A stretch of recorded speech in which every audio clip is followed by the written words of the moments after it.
Can we mention your age on camera, or do you avoid that? Because okay, this is the question. The question is, how do you stay so fit? Because you, like you said, you listed 55 years of your career as a martial artist, obviously, and you started. So we can put some math, together here. How do you stay in shape other than just practicing? Like, how do you stay? What is your daily mind or diet or whatever practice? How do you? Is it strictly just martial arts?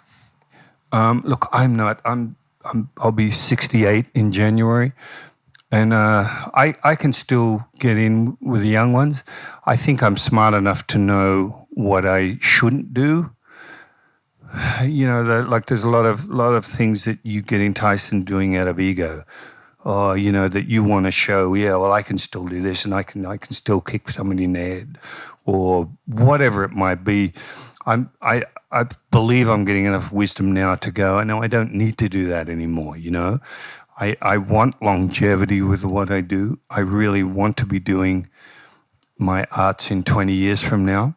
And I realize the only way I'm able to do that is by being smart and just not getting drawn into what we would call these suicide matches, or matches that are based on ego, having to prove who's the better.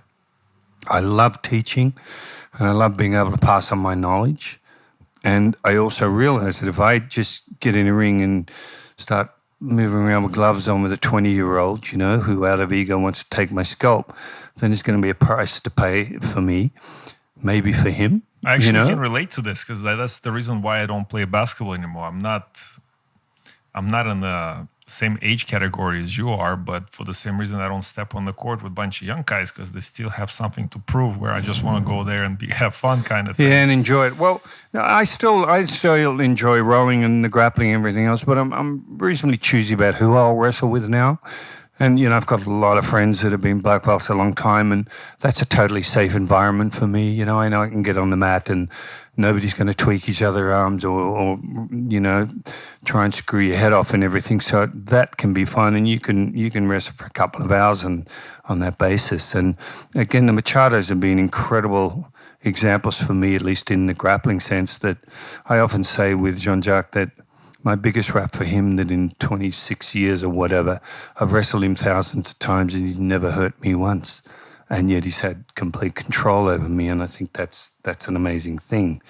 I also like to pass on to some of my peers that are getting older that feel like they have to go in and get on the mat and still be able to beat every one of their students, do all this. I say but if you do that and you get so jacked up that you can no longer train, what happens to whatever it is, 20, 30, 40 years of knowledge? You're no good to yourself and you're no good to anybody else. That's why I'm happy to get on and show people drills and sort of pass on some of my knowledge without having to feel like I've got to then prove that it works by getting on the mat with a 20-year-old. Does that make sense? Yeah, so you practice. Because otherwise, and I've often used the example of Freddie Roach. Freddie Roach, is a boxing trainer, was Oscar De La Hoya's coach and Manny Pacquiao. I mean, Freddie Roach's got Parkinson's, Judy could do a round of boxing with Freddie Roach. But there's a reason that Manny Pacquiao and Oscar De La Hoya worship someone like him. It's his ability to make them the best they can be. It's his knowledge through his journey and what he's learned and his ability to pass that on to him. That's his value, It's like a Helio Gracie. Helio Gracie died, I think he was 94 years of age. And Julian, his son, said his dad was still doing his drills a year before he died. He loved it. Now, could Helio get on the mat at 90 years of age with some young purple belt, and beat him? And no, it'd be insane to even think that. What makes him the master and the head of that style is his knowledge, his journey and his ability to pass that on. And I think that's very important. So I could count on one hand the amount of people still training that started when I did, their backs are out, their necks are gone, they're hobbling around.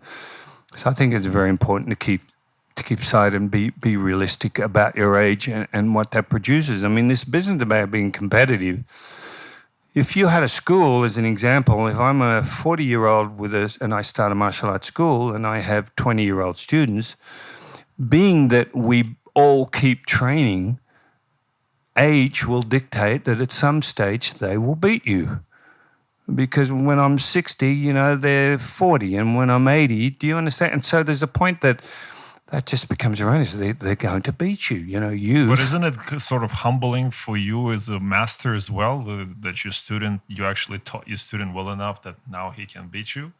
Yeah, well, that's what we're always taught is the aim, you know, is to get your students to be better than you are. Look, I don't sort of go into school thinking that my whole goal is to make that student better than me. I'm just doing what I do. You know, I just want to, when I get on the mat, just teach. What the student does with that is kind of up to them. You know what I mean? That's their journey. I will try and give them all sorts of reasons why martial arts is great for their life, great for their well-being, mentally, physically, spiritually. But I'm still, if we get back to what Buckminster Fuller said, I'm still just doing what I love doing. The byproduct is other students want to learn from me, and hopefully it enriches their lives along the way. If they last a week and they drop out, so be it. You know, I can't be affected by that so much, you know. Ideally, of course, there's nothing more rewarding than having that one student out of 100 that lasts for 10 years or 20 years with you. But to sort of try and train somebody to be better than you, I think this is also why having a school and teaching, as you mentioned earlier, is a great impetus, because there's nothing better than having a room full of young students that are all chasing you. That's what motivates you to go, shit, I better keep learning, and I better keep in shape, and I better keep fit, you know. I don't want them catching me, you know. So that kind of serves its purpose in its own way anyway.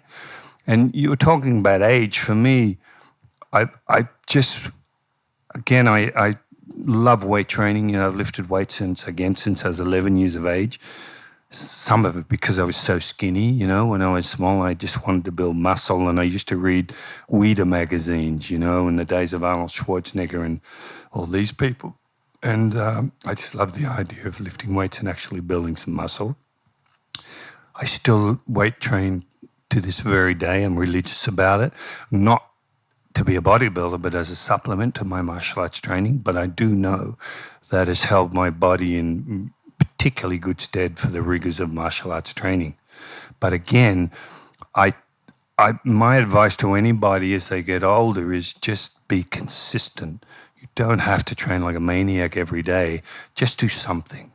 Might be 10 minutes, might be an hour, might be 2 hours, depending on how you feel. Be realistic about your age and limitations that age brings with it, how your joints feel and everything else. If you got an injury, rest it.